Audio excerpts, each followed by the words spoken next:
It's a gloomy old day here in Auckland. It's a public holiday, Queen's birthday weekend, and I thought I'd make the most of the fact that the builders are not working on the building site next door. So there is no hammering to destroy my video. It's a good opportunity to give an update on where my novel is at.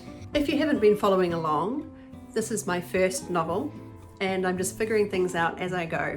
I'm at the editing stage and I'm not here to give any advice. All I'm here to do is share my experience with the writing process in trying to write this novel. And this is where I'm at right now.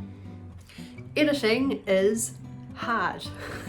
It is so hard.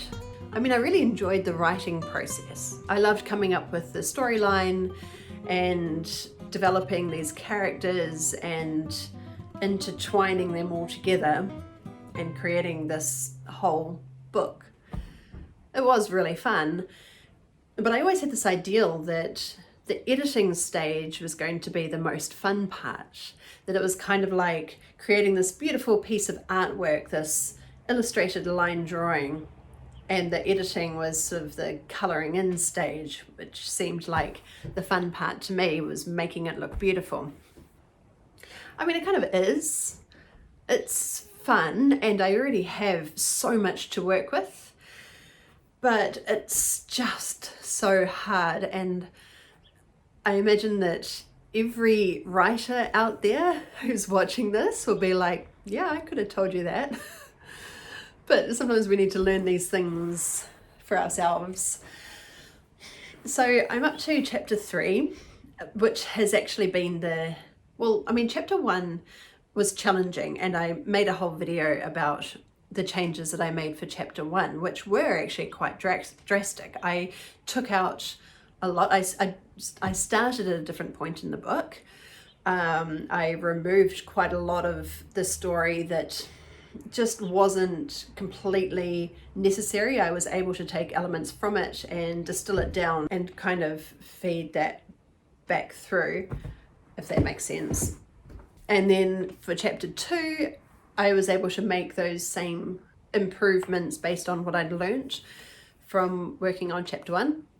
Then when I got to chapter 3, there's quite an important event, and most importantly, I had to really nail the relationship between my main character and a side character. It's very important to the story, and the way that it came about is no longer really going to happen in that same way because of the changes that I've made to the story. So I had to kind of rewrite that, which I was happy with, and it's really important that I get these two characters right, or at least the interaction between the two, the kind of conflict between them, without making, one is my main character, who is, the protagonist of the story, but then I don't want, if we were to say that the person he has conflict with was the antagonist, I don't want that character to be a villain as such. It's important to me that you see their side of the story, or you see where they're coming from, which makes them say the things that they say and feel the way that they do. It's quite hard to get that right. And I've been working on it with my writing mentor, and the way that I delivered it, she kind of got a different message than what I had intended, and she was able to illuminate what made her feel that way about it, but it wasn't quite what I was getting at. So I need to keep reworking that.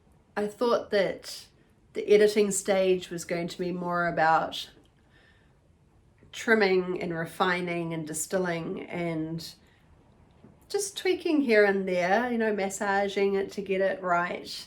And I was prepared to make changes as needed and not get too attached to anything. But in the process of trying to get it right or deliver my message really well, I'm starting to doubt myself in a lot of ways, where I'm starting to think, what is the point of this particular incident or this character or their relationship?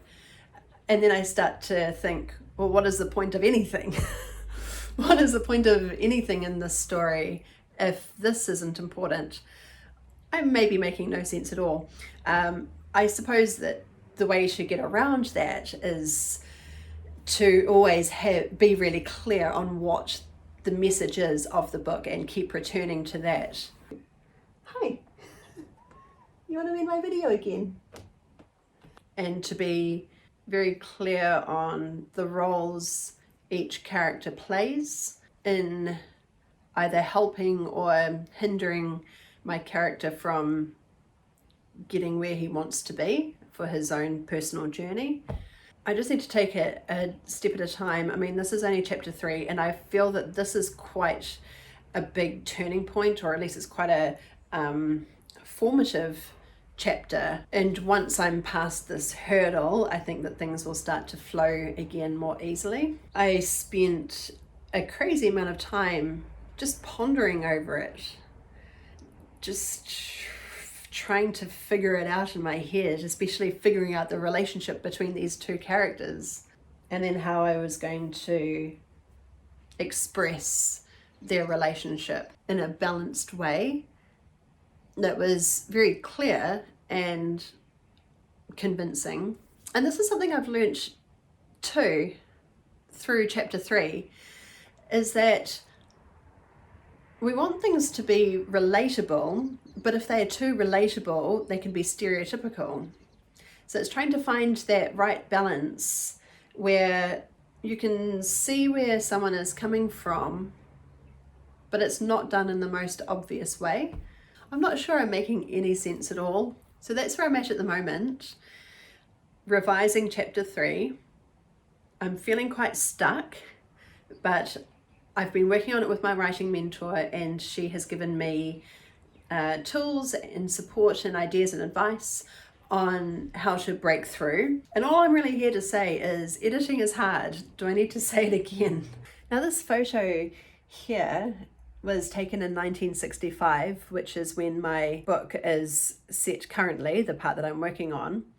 And this building here was finished in 1966, and at the time it was Auckland's only and tallest skyscraper building. It was the home for Auckland Council, but it is now 60 years later being redeveloped and converted to a residential building. And what I particularly like about this photo is that even though now 60 years later, the skyline has completely changed, it's been completely developed, and there are lots of skyscrapers and the Sky Tower and lots of other developed buildings around. But in the background here, you can see Rangitoto, which is a volcanic island in the middle of the Hauraki Gulf in Auckland. And it's actually a big round island. And it's very recognizable because of its volcanic cone, the shape of it there. Here we have the changing landscape of the city, but we also have the unchanging landscape of the land itself. For my research, to get my head around the time period, because so much of this book is set in the 60s, which was before my time, I like to look at a lot of photos, particularly ones with people in them, so that you can get a real feel for, you know, what they're wearing, what they look like, what the city looks like, the cars, what kind of activities people do. And I've been watching a lot of videos as well. So there are some great Auckland and New Zealand tourism videos that they're funny, but they're so great, and they go to all of the main sightseeing places in Auckland, and I mean, a lot of them are still there. It's a really fun part of the research.